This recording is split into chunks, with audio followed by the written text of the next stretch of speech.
শনিবার সকালে বাড়ির বারান্দায় এসে বসেছে কাক। জানুন এটি শুভ না অশুভ লক্ষণ। কাক হলো শনি ঠাকুরের বাহন। জেনে নিন শনিবার সকালে বাড়িতে কাক আসা শুভ না অশুভ। আমাদের বাড়ির চারপাশে যে পাখি সব সময় বেশি দেখা যায় তা হলো কাক। কালো রঙের কর্কশ স্বরের এই পাখি অনেক সময় ঘরের জানলা বা দরজায় এসে কাকা রব তোলে।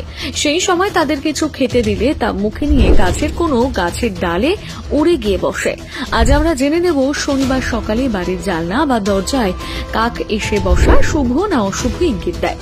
কাকের শুভ ও অশুভ লক্ষণ। জ্যোতিষ অনুসারে কালো কাক হল শনি দেবতার বাহন, আর শনিবার হল শনি ঠাকুরের দিন। তাই শনিবার আপনার বাড়িতে কাক এলে মোটেই তাকে হুস হুস করে তাড়াবেন না। শনিবার সকালে কাককে রুটি খেতে দিলে তুষ্ট হন শনিদেব। হিন্দু ধর্মে কালো কাককে যমরাজের দূত বলে মনে করা হয়। সেই কারণে কারোর মৃত্যু হলে কাক এসে পিণ্ড খেয়ে গেলে মনে করা হয় যে বিদেহী আত্মা ওই খাদ্য গ্রহণ করেছেন। যদি সকালে কোনো কাক আপনার বাড়ির বারান্দায় বসে খুব জোরে জোরে ডাকতে থাকে, তাহলে বুঝবেন যে আপনার বাড়িতে অতিথির আগমন হতে চলেছে। শকুন শাস্ত্র অনুসারে দুপুরবেলা বাড়িতে উত্তর দিকে বসে কাক ডাকলে তা শুভ বলে মনে করা হয়। একইভাবে পূর্ব দিক থেকে কাকের ডাকও শুভ।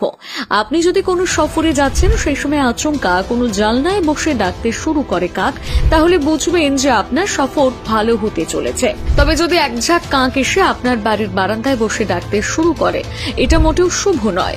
এর অর্থ খারাপ কিছু ঘটতে চলেছে আপনার সঙ্গে। ওই কাকেরা তারই আগাম সতর্কতা আপনাকে দিতে এসেছে। আপনার পরিবারের কোনো সদস্যা পড়তে পারে বা অসুস্থ হয়ে যেতে পারে। বাড়ির দক্ষিণ দিকে বসে কোনো কাক ডাকাডাকি করলে তা অশুভ।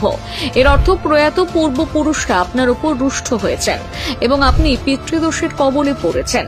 শকুন শাস্ত্র অনুসারে কাককে জল খেতে দেখা অত্যন্ত শুভ বলে মনে করা হয়। এরকম দেখলে বুঝবেন যে আপনি অর্থ লাভ করতে চলেছেন। কোনো দরকারি কাজে বেরোনোর সময় কাককে জল খেতে দেখলে বুঝবেন যে ওই কাজটিতে আপনি সফল হবেন। কাককে মুখে রুটির টুকরো নিয়ে উড়ে যেতে দেখাও শুভ। এর অর্থ আপনার মনের ইচ্ছে পূরণ হতে চলেছে।